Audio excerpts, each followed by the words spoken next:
देश आज शौर्य की गाथा का प्रतीक विजय दिवस की 48वीं सालगिरह मना रहा है।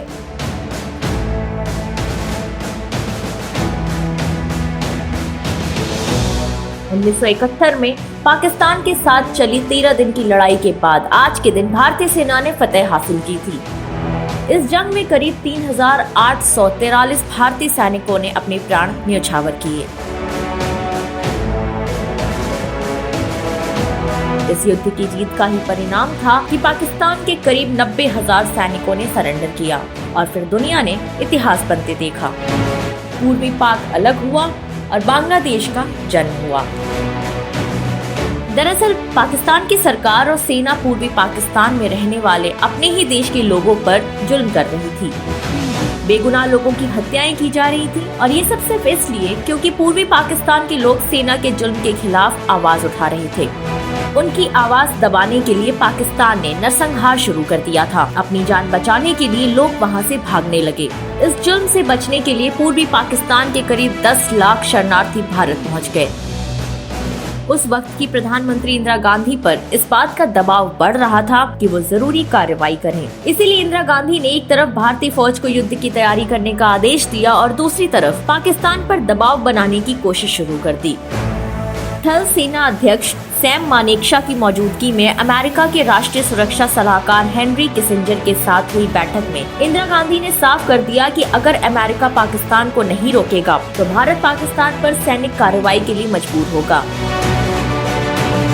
अमेरिका के नरम रवैये को देखते हुए इंदिरा गांधी ने 9 अगस्त 1971 को सोवियत संघ के साथ एक ऐसा समझौता किया जिसके तहत दोनों देशों ने एक दूसरे की सुरक्षा का भरोसा दिया। लेकिन उधर दूसरी ओर पूर्वी पाकिस्तान में हालात बद से बदतर होते जा रहे थे। Police, paramilitary force, east Bengal regiment और ईस्ट पाकिस्तान राइफल्स के बंगाली सैनिकों ने पाकिस्तानी फौज के खिलाफ बगावत कर खुद को आजाद घोषित कर दिया था। ये लोग भारत से मदद की उम्मीद कर रहे थे। भारत की तरफ से वहाँ के लोगों को फौजी ट्रेनिंग दी जाने लगी, जिससे वहाँ मुक्ति वाहिनी सेना का जन्म हुआ। और दूसरी ओर पाकिस्तान चीन और अमेरिका के दम पर लगातार भारत को उकसा रहा था। नवंबर के आखिरी हफ्ते में पाकिस्तान के विमानों ने बार बार भारतीय हवाई सीमा में दाखिल होना शुरू कर दिया। इस पर भारत की तरफ से पाकिस्तान को चेतावनी दी गई, लेकिन बजाय संभलने के पाकिस्तानी राष्ट्रपति याहिया खान ने 10 दिन के अंदर युद्ध की धमकी दे डाली।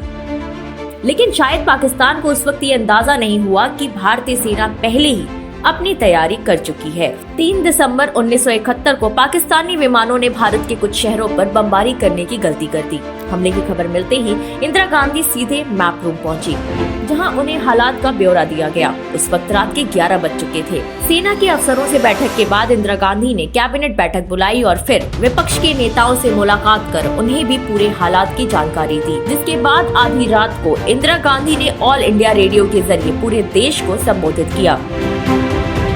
इंदिरा गांधी ने भारतीय सेना को ढाका की तरफ बढ़ने का हुक्म दे दिया। वहीं भारतीय वायुसेना ने पश्चिमी पाकिस्तान के अहम ठिकानों और हवाई अड्डों पर बम बरसाने शुरू कर दिए। भारत की तीनों सेनाओं ने पाकिस्तान की जबरदस्त नाकेबंदी कर दी और 3 दिसंबर के हमले का जवाब भारत ने 4 दिसंबर को ऑपरेशन ट्राइडेंट शुरू किया। भारतीय नौसेना ने भी युद्ध के 2 मोर्चे संभाल रखे थे। एक था बंगाल की खाड़ी में समुद्र की ओर से पाकिस्तानी नौसेना को टक्कर देना और दूसरा पश्चिमी पाकिस्तान की सेना का मुकाबला करना। 5 दिसंबर को भारतीय नौसेना ने कराची बंदरगाह पर जबरदस्त बमबारी कर पाकिस्तानी नौसैनिक मुख्यालय को तबाह कर दिया। पाकिस्तान पूरी तरह घिर चुका था। इसी बीच इंदिरा गांधी ने बांग्लादेश को मान्यता देने का ऐलान कर दिया। भारत ने युद्ध में जीत से पहले ही ये फैसला इसलिए किया जिससे युद्ध विराम की स्थिति में बांग्लादेश का मामला यूनाइटेड नेशंस में लटक न जाए। अमेरिका ने पाकिस्तान की मदद के लिए अपनी नौसेना का सबसे शक्तिशाली 7वां बेड़ा बंगाल की खाड़ी की तरफ भेज दिया, जिसके जवाब में इंदिरा गांधी ने सोवियत संघ के साथ हुई संधि के तहत उन्हें अपनी जंगी जहाजों को हिंद महासागर में भेजने के लिए कहा। इस तरह से 2 महाशक्तियां अप्रत्यक्ष रूप से इस युद्ध में शामिल हो चुकी थी। इंदिरा गांधी ने फैसला लिया कि अमेरिका बेड़े के भारत के करीब पहुंचने से पहले पाकिस्तानी फौज को आत्मसमर्पण के लिए मजबूर करना होगा, जिसके बाद थल सेना अध्यक्ष जनरल सैम मानेकशॉ ने तुरंत पाकिस्तानी फौज को आत्मसमर्पण की चेतावनी जारी कर दी। पूर्वी पाकिस्तान में पाकिस्तान की सेना के कमांडर जनरल A.A.K. नियाजी ने अमेरिका और चीन के दम पर सरेंडर से इनकार कर दिया। उस वक्त तक भारतीय सेना ढाका को 3 तरफ से घेर चुकी थी। 14 दिसंबर को भारतीय सेना ने ढाका में पाकिस्तान के गवर्नर के घर पर हमला किया। उस वक्त वहां पाकिस्तान के सभी बड़े अधिकारी गुप्त मीटिंग के लिए इकट्ठा हुए थे। इस हमले से पाकिस्तानी फौज के हौसले पस्त हो गए, जिसके बाद जनरल नियाजी ने तुरंत युद्ध विराम का प्रस्ताव भिजवा दिया। लेकिन भारतीय थल सेना अध्यक्ष सैम मानेकशॉ ने साफ कर दिया कि अब युद्ध विराम नहीं बल्कि सरेंडर होगा।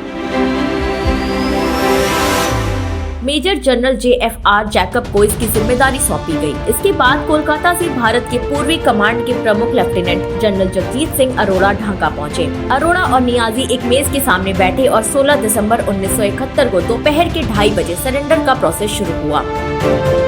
पाकिस्तानी कमांडर नियाजी ने पहले लेफ्टिनेंट जनरल अरोड़ा के सामने सरेंडर के कागज पर दस्तखत किए और फिर अपने बिल्ले उतारे। सरेंडर के प्रतीक के तौर पर नियाजी ने अपना रिवॉल्वर जनरल अरोड़ा के हवाले कर दिया और इसी के साथ भारत ने सिर्फ 14 दिन में पाकिस्तानी फौज को हथियार डालने के लिए मजबूर कर दिया।